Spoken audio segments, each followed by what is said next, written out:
Hello and good morning, everyone, especially to our instructor, Sir Markim. So, our topic is Jose Rizal in Europe. So, as we all know that Jose Rizal's life journey wasn't easy. From his hard experiences, what he fought and died for our country. So, as Rizal as a man of the plan, and that plans lead him to hop another places to another country, and one of that is Europe. So, Sir Rizal identified himself as Jose Mercado, a native in Santa Cruz in his passport, when he boarded a steamer Salvadora bound for Singapore. Sorry.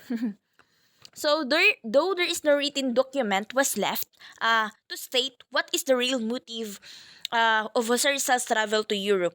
But according to some historians and scholars, from the context of eyewitnesses, the reason of his living in the Philippines and goes to Europe is he wanted to complete his education because he wanted to perform the eye surgery of his mother. So, um, because according to them that the life of a primary school is not enough for Jose Rizal uh, to access the knowledge, skills and learnings because as we all know that Jose Rizal is napakatalinong tao niya. Next is on May 3, 1882, Sir Rizal left with 700 pesos from Pasiano and a diamond ring given by his sister Saturnina, which he could use in times of emergency. So, during our Hero's time, only few people could afford to go to abroad or other places because napakamahal ng pamasahe. So, in his mission or in his uh, journey to Europe is he kept it a secret to his parents. So, only his brother and sister and his uncle. So, with the help of his brother and sister, he left with 700 pesos. So, imagine that. Next is, after teaching and vintage Singapore, he boarded the French mail steamer Gemma to continue to his trip to Spain. So, in his journey to Europe, so, um, pumunta pa siya sa Spain and that in that journey here in that journey in Spain um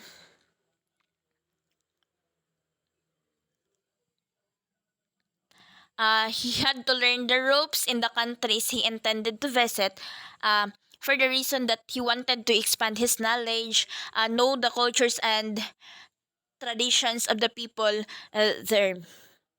Next is on June 12, 1882, Zerzal reached Marseilles, France. Next is Um, while in Barcelona, Spain, he wrote the El Amor Patrio under the Persuedo Laong Laan. So,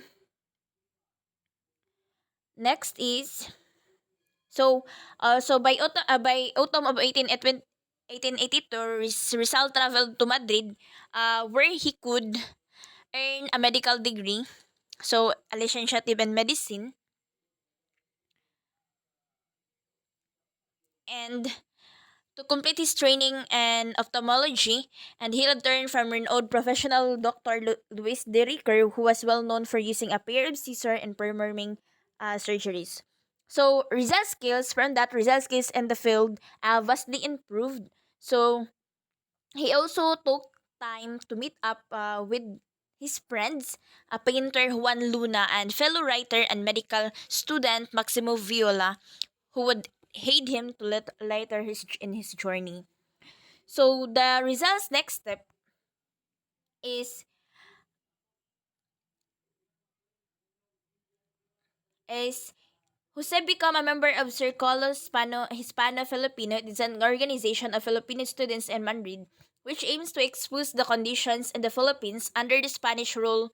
The Circolo was short-lived and Jose Rizal in his diary noted the reason for this lack of funds to continue publication. Too much individualism and lack uh, of unity and purpose.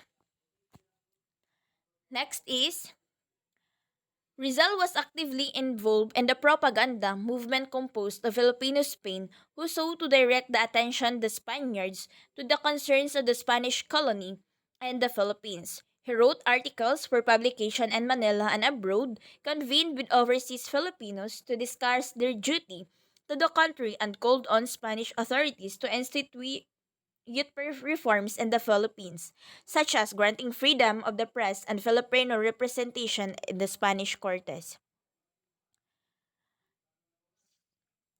So,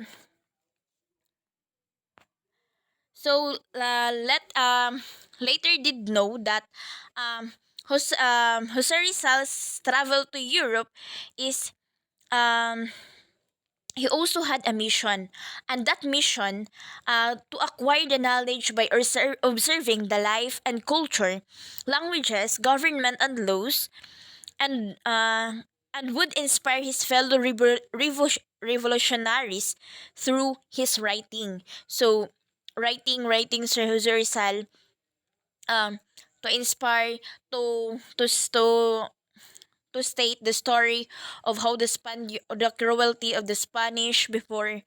So,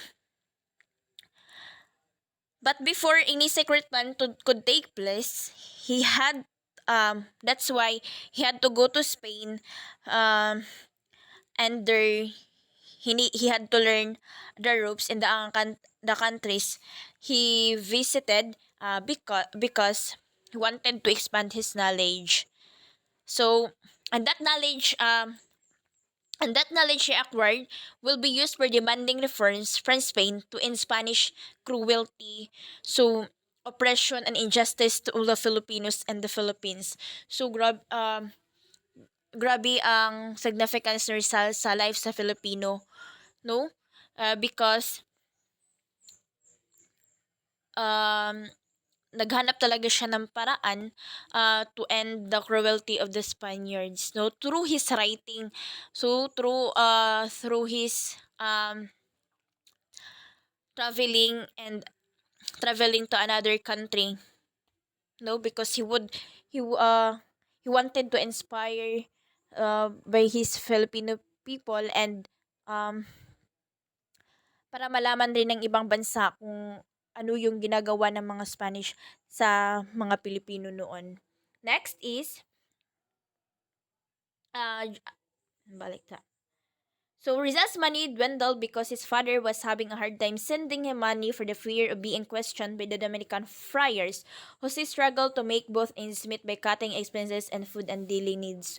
So, later on, nalaman na rin ng mga magulang ni Jose Rizal ang pagpunta niya doon sa Europe. So, because of the cruelty, so there's a hard time of his parents sending money to Jose. So next is, because of homesickness of Rizal, he read this book, which are the Uncle Tom's kay Ben by Harriet Beecher Stowe. Next is The Wandering Joe by Eugene Sue. Next is The Count of Monte Cristo by Alexander Dumas. And next is, in 1884, he received the degree of Licentiate in Medicine in 1885. On his 24th birthday, he finished the degree of in philosophy and letters highest honor. So, imagine that, highest honor. Next is, also in 1884, once known as Polarium Felix Resurrection Hidalgos Las Virgin Christianas expuestas al populacho, the Christian Virgin exposed to the populace, won in the prestigious Exposition Nacional de Bellas Artes de Madrid, Madrid Art Exposition, Jose Rizal was asked to give a congratulatory toast brandes for the two artists. Next is, he completed the writing The Noli Me Tangere in February 22, 1887. In Berlin, Germany, because of lack of funds, he was disheartened and discouraged to publish the book. However, his friend Maximo Viola, a Filipino doctor from a wealthy family in Bulacan, lent him money to Rizal in order to publish the book. Bound copies were sent to Barcelona and Madrid's copies, and some copies also reached the Philippines but were later banned and confiscated. So, so while in Madrid in 1884, prior to arriving in Germany, um, Rizal with his co-writer write a novel, um, and other Filipinos. But his plans fell through. So had no recourse but to write the book himself. So he only the one who continued to write the book himself, which is the Nolimitang Harry. Um, he also had to continue with his mission get know more about Germany and other European nations. So um, next is I that uh that will be end of our discussion, and thank you.